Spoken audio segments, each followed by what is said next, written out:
What's going on, team? It's Dimitri again, and tonight I wanted to make a video to talk a little bit about the portions and the container measurements. I know there's a few people doing the 21-day fix, and there's been a lot of questions on the page related to exactly how much you can put in your containers. Right here is the fruit container, also known as the purple, and this gives you a pretty good idea as to how much I actually fill it up. My recommendation is you use the space inside the container. I got it filled up pretty good with grapes and pineapples, and I try to fill it to the rim. The only thing that I don't do is I try not to jam it full to where I gotta mash the top on mash the lid on the top. So if you gotta fill it up that far, then you gotta take some of it out. But fill it up as much as you can. Cut things up into small pieces. Get as much as you can in there within reason. That makes no sense for you to just not take advantage of the space, especially if you have an oddly shaped piece of fruit or a piece of meat. Cut it up to where it'll fit in there, and just don't jam it full to where you got to mash that top on there. You should be okay. And same thing goes for vegetables. This is my green container, and I have in here, you can see it's salad. And I kind of push this in here because salad is a little bit leafy and not nearly as dense as vegetables like broccoli, so you can't just mash that in there. You want to push it in there within reason, but you can see once again I have it pretty full.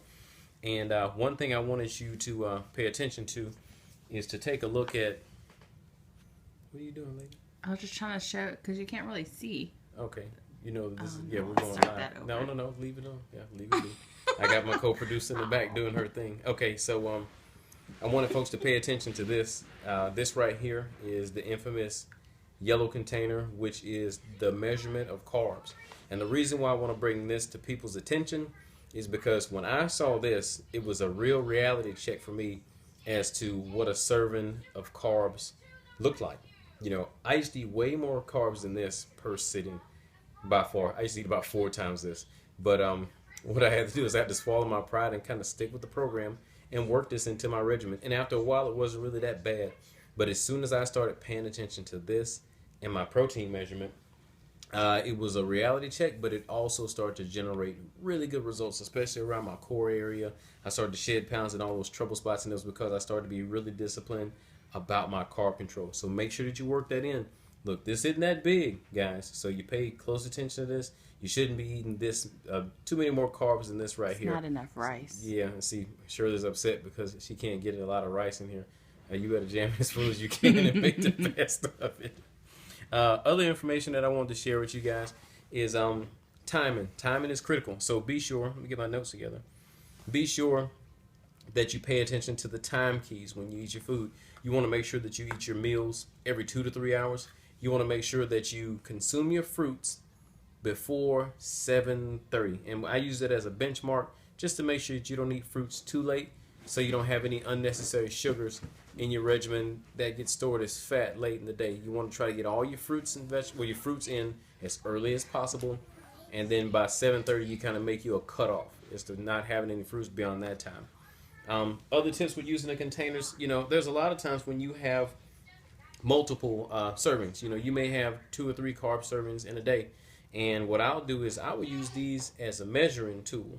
So I'll measure my oatmeal in this, and then I'll put it in a container just like this. So what's in here represents this being completely full, and that way it gives me the option of using the oatmeal for this and putting some actual food for a different time of day in this one. I did the same thing with my fruit measurements. I used this same measuring tool, and after I was done, I poured all my fruit in a baggie. That way I can take advantage of the benefit of measuring and also use the container for another set of fruit. And this will work good with me and the wife since we are sharing containers. It will allow me to make measurements for her stuff, make measurements for some of my stuff, and some of the other things that she needs to keep track of, like these carbs, because she don't want to eat in accordance to this. I make sure I leave this at home with her so she can do right by it. And also with your fats and nuts, this right here is the measurement of almonds that I'll have for tomorrow. And you see I got it filled pretty good. It's filled pretty good. I don't want to spill almonds all over my whole production set. But moral of the story, fill them to the max. Don't jam them full, and pay attention to your servings, especially this one right here. This one and the protein serving. Matter of fact, I'll be right back. Let me go get a protein measure so you can see that.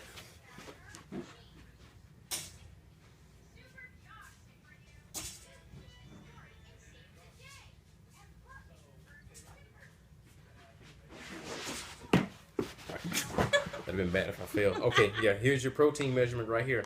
Like I said before, not that big. If you spread this out, it's about as big as the palm of your hand. And we're not talking about an inch thick. We're talking about a half-inch thick. So pay attention to that. Carb size, protein size. Keep track of it. One serving, one serving. Good luck with your workout programs. Everybody should at least be in day one with the exception of a few people. Hope you're burning it up, doing it well. And we'll talk more tomorrow about endurance, recovery, and soreness. See you.